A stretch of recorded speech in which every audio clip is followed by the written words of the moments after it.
हो जाएगा। भारतीय संविधान की आप देखेंगे अनुच्छेद 2 में, भारतीय संविधान के अनुच्छेद 2 की बात हो रही है। भारतीय संविधान के अनुच्छेद 2 में आपको देखने को मिलता है नए राज्यों की स्थापना एवं प्रवेश, और यहाँ पे आर्टिकल 3 में राज्यों के पुनर्गठन की बात होती है। नए राज्यों की स्थापना या प्रवेश की बात हो या राज्यों के पुनर्गठन की बात हो, इन दोनों ही स्थिति में भारतीय संविधान में किसी नए राज्य का निर्माण करिए, किसी नए राज्य को स्थापना या प्रवेश करिए, आपको जो सही मायने में अधिकार प्राप्त है वो संसद को है। संसद ऐसा कार्य करती है, और संसद ऐसा कार्य किस आधार पर, किस बहुमत से करती है, तो यह भी कई बार परीक्षा में आता है। सिर्फ और सिर्फ साधारण बहुमत से ऐसा किया जाता है। सिंपल मेजॉरिटी के माध्यम से, साधारण बहुमत के माध्यम से संसद को यह शक्ति प्राप्त है कि वह भारतीय संविधान में किसी भी प्रकार के राज्य से संबंधित आप देखेंगे परिवर्तन करने में सक्षम है। यहाँ पे आपका राइट आंसर क्या होगा? पार्लियामेंट होगा, और वह भी पार्लियामेंट भैया कैसे? साधारण बहुमत के माध्यम से। ध्यान रहे, बेहतरीन प्रश्न है, लगातार परीक्षा पूछा जाता है, कई प्रकार से आप देखेंगे घुमा फिरा के ये प्रश्न आपकी परीक्षा में पूछे जाते हैं। नेक्स्ट क्वेश्चन का आंसर करिएगा, किसी राज्य के नाम में परिवर्तन करने का अधिकार निम्नलिखित में से किसे प्राप्त है? बहुत ही खूबसूरत प्रश्न है, आपको बस यहाँ पे बताना है कि यदि किसी राज्य का नाम परिवर्तन करना हो, यदि हम लोग सोचें कि उत्तर प्रदेश का नाम परिवर्तित करके हम लोगों को उत्तम प्रदेश रख देना चाहिए, यदि उत्तर प्रदेश का नाम परिवर्तित करके हमें उत्तम प्रदेश रख देना चाहिए,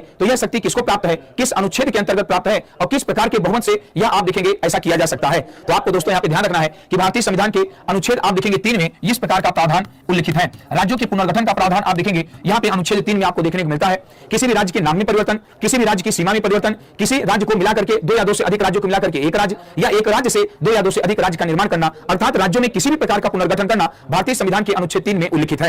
यदि भारतीय संविधान के अनुच्छेद 3 की बात किया जाए तो यह आप देखेंगे इससे संबंधित कोई भी प्रावधान, कोई भी संशोधन, कोई भी परिवर्तन एकमात्र शक्ति किसको प्राप्त है? तो वह दोस्तों आप देखेंगे भारतीय संसद को, यहाँ पे पार्लियामेंट को प्राप्त है। अर्थात भारतीय संविधान के अनुच्छेद 3 के माध्यम से संसद राज्यों में किसी भी प्रकार का पुनर्गठन कर सकती है, किसी भी प्रकार का संशोधन कर सकती है, और ऐसा संशोधन संसद द्वारा केवल साधारण बहुमत के माध्यम से, सिंपल मेजॉरिटी के माध्यम से किया जा सकता है। ध्यान रहे, बहुत ही बेहतरीन प्रश्न है। यहाँ पे आप देखेंगे सिंपल या ऑर्डिनरी आप कह सकते हैं, मेजॉरिटी के माध्यम से ऐसा दोस्तों किया जा सकता है। कई बार परीक्षा पूछा जाता है, राइट आंसर क्या हो जाएगा? यहाँ पे बी हो जाएगा।